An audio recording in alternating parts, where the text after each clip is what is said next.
ஓம் முருகா போற்றி, கந்தா போற்றி, கடம்பா போற்றி, கதிர்வேலா போற்றி, அறுவடை வீடு கொண்ட முருகா போற்றி போற்றி.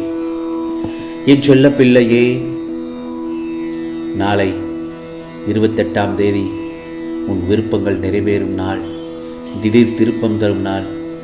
இதை கேட்டுவிட்டு சந்தோஷமாக தூங்கு என் செல்லமே. என் செல்ல பிள்ளையே, நீ எதற்காக பயந்து கொண்டிருக்கிறாய்? உனது எல்லா கவலைகளிலிருந்தும் விடுவிப்பேன் என்று உனக்கு தெரியாதா? ஏன் எல்லா திசைகளிலும் நான் உன்னை சூழ்ந்து நிற்கையில் எதற்காக நீ பயந்து கொண்டிருக்கிறாய்? நீ எனது பிடியிலேயே இருக்கும் பொழுது நீ ஏன் பயப்பட வேண்டும்? நானே உனது தந்தை, உனது பாதுகாவலனும் நானே. பின் எப்படி உனக்கு துன்பம் நேர நான் அனுமதிப்பேன்? வெறும் பேச்சுக்காகவா நான் இருக்கிறேன்? உனது எல்லா கவலைகளில் இருந்தும் எப்படி விடுவிக்கின்றேன் என்று மட்டும் நீ பொறுத்திருந்து பார். நீ மென்மேலும் வளர்ந்து வளர்ச்சியடையப் போகிறாய். என் செல்லப்பிள்ளையை யார் யாரெல்லாம் வெறுத்தார்களோ, உதாசீனப்படுத்தினார்களோ, உன் நம்பிக்கைகளை எல்லாம் கெடுத்தார்களோ அவர்களை நான் பார்த்து கொள்கிறேன். நீ கவலைப்படாமல் இரு. உன் முருகப்பெருமான் நான் இருக்கிறேன் உனக்கு. என் செல்லப்பிள்ளையே, நீ கோபப்படக்கூடாது. கோபமே வேண்டாம். தினம் தினம் நீ வழிபடும் என்னையே எத்தனையோ பேர் திட்டுகிறார்கள். நான் எதையும் அவர்களுக்கு செய்யவில்லை என்றவுடன் என்னை சாபமிட்டு, முருகா, நான் சொல்வதை நீ கேட்கவில்லை, நீ எதுவும் எனக்கு செய்யவில்லை, எனக்கு நீ தேவையில்லை என்று சில நேரங்கள் என் பக்தர்கள் என்னை கோபித்து கொண்டு சென்று விடுவார்கள். ஆனால் அவர்கள் சென்ற நொடியிலே திரும்பி வந்து விடுவார்கள். ஏனென்றால் உடனே என்னுடைய அருள் அவர்களுக்கு கிடைத்துவிடும். அந்த நம்பிக்கையில் தான் இருக்க வேண்டும். நான் அப்படி கொடுக்கவில்லை என்றாலும் அதில் ஏதோ ஒரு நல்லதற்காகத்தான் நான் இதை செய்யவில்லை என்று நீ நினைக்க வேண்டும் என் செல்லமே. முருகனை நம்பினோர் யாரையும் கைவிட்டதாக அர்த்தமே இல்லை. நீயும் காத்திரு. உனக்கு வரும் அனைத்தையும் நான் ஏற்றுக்கொள்வேன். அதேபோல் என்னுடைய அனுமதி இல்லாமல் எதுவும் நடக்காது. எவரும் எதையும் நாட முடியாது. அதை மட்டும் நீ நன்றாக புரிந்து கொள்ள வேண்டும். உனக்கு வரும் துன்பங்களை எல்லாம் பொடி பொடியாக சுக்கு நூறாகி எல்லாவற்றையும் உன்னிடமிருந்து நீக்கி விடுவேன். உனக்கு எந்த ஒரு தடைகள் வந்தாலும் அதை நான் பார்த்துக் கொள்கிறேன். அந்த தடைகளை நீ சவாலாக எடுத்துக்கொள். தைரியமாக எதிர்நோக்கு. பொறுமையை கடைபிடி. கோபத்தை விட்டுவிடு. நிதானம் தேவை. நிதானத்தோடு அந்த தடைகளை நீ தடங்கு சென்றால் உனக்கான வெற்றி நிச்சயம். உன் விருப்பங்கள் எல்லாம் அந்த நேரத்தில் நிறைவேறும் என் செல்லமே. சில நேரங்களில் கண்களை மூடிக்கொண்டு என்னை தியானித்தாலே போதும், அல்லது என்னுடைய நாமத்தை அந்த நேரத்தில் உச்சரி. முருகா, ஓம் முருகா, ஓம் முருகா என்று என் நாமத்தை சொல்ல சொல்ல உனக்கான மனதில் ஒரு தெளிவு பிறக்கும், நம்பிக்கை பிறக்கும், தைரியம் பிறக்கும். அந்த நேரத்தில் உன் மனம் தெளிவாகும். இழந்ததை மீண்டும் பெற்று விடுவாய். ஆகவே உன்னை நாடி வரும் நேரம், பிரிந்து சென்றவர் நேரம் எல்லாம் உன்னை சேரும் நேரம் வந்துவிட்டது. உனது கைகள் பல பேருக்கு உதவும் நேரம் வந்துவிட்டது. என்னுடைய செல்ல பிள்ளைக்கு எந்த ஒரு குறைகளும் ஏற்படாமல் நான் பார்த்துக் கொள்வேன். நிம்மதியுடனும் சந்தோஷத்துடனும் நீ வாழப்போகிறாய். அதற்கு இந்த முருகப்பெருமானின் முழு பொறுப்பாகும். உனக்கு எல்லா சூழ்நிலைகளிலும் நான் துணையாகத்தான் நின்று கொண்டிருக்கிறேன்.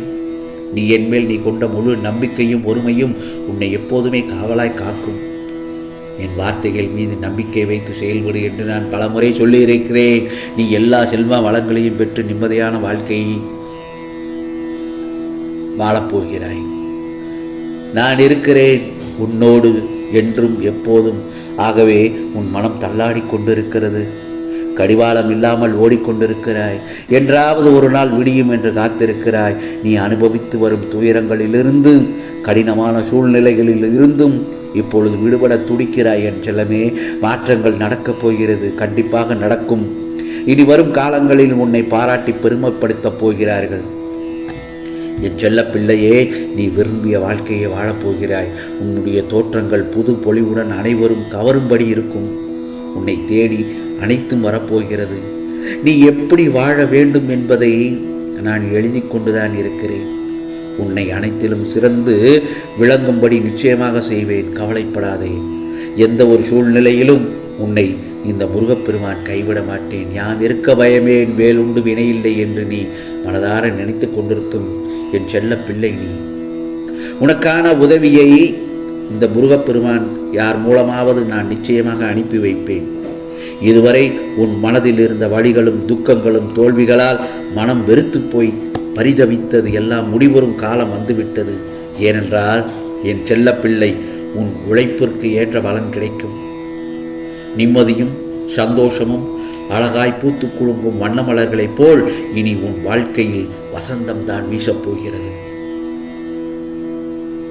உன்னை ஏளனமாக பார்த்து நகைத்தவர்கள் முன்னிலையில் கொடியாய் நீ உயர்ந்து நிற்கும் காலம் வந்துவிட்டது. என் பிள்ளையின் நல்வாழ்வை எனக்கு மகிழ்ச்சியை தரும். நீ நிச்சயம் தடைகளை தகர்த்து வெற்றி அடைவாய். இந்த முருகப்பெருமான் நிச்சயமாக அடைய வைப்பேன். நீ ஜெயமாக நல்ல ஆரோக்கியத்துடனும் செல்வ செழிப்புமாக நீ சீரும் சிறப்புமாக வாழப்போகிறாய். ஆம் செல்லமே.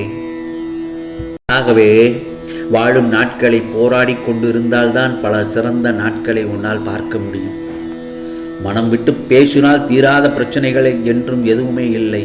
ஆனால் மனம் விட்டு பேசத்தான் யாருக்கும் மனம் வருவதில்லை. பார்ப்பவன் என்ன நினைப்பான் என்று பயத்துடன் வாழாதே. படைத்தவன் என்ன நினைப்பான் என பயந்து வாழப்பழகு. அதுதான் உன் வாழ்க்கையை அழகாக்கும். என் செல்ல பிள்ளையே, அடுத்து என்ன நடக்கும் என்ற பயத்துடன் வாழாமல் என்ன நடந்தாலும் பார்த்து கொள்ளலாம் என்று துணிச்சொல்லுடன் வாழ கற்றுக்கொள். யார் உனக்கு உதவினார்களோ அவர்களை ஒருபோதும் மறந்துவிடாதே. யார் உன்னை நேசிக்கிறார்களோ அவர்களை வெறுத்து விடாதே. அதேபோல் யார் உன்னை நம்புகின்றார்களோ அவர்களை ஒருபோதும் ஏமாற்றி விடாதே.